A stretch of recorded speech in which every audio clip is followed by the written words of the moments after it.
друзья! Сегодня лепим нежные ромашки с изящными, очень тоненькими лепесточками.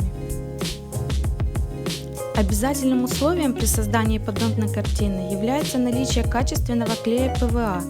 Клей должен быть густым, быстросохнущим и не оставлять следов после высыхания, иначе тоненькие лепестки размокнут и потеряют форму. Рекомендую протестировать ваш клей перед началом работы. Приступаем к лепке.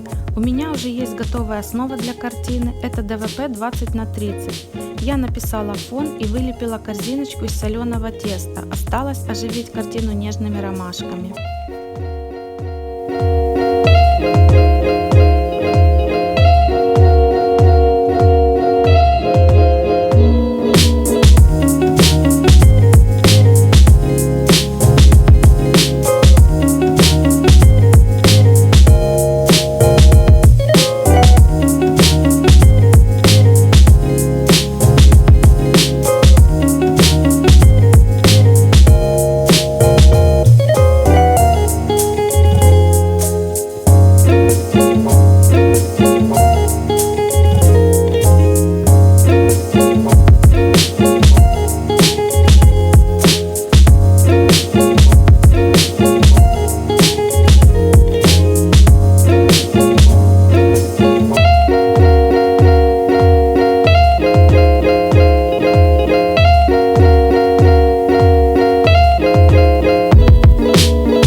цвету. Когда картина высохнет, нужно будет добавить красок. На серединке желтую, на лепесточке белую с оттенками сиреневого, голубого и розового.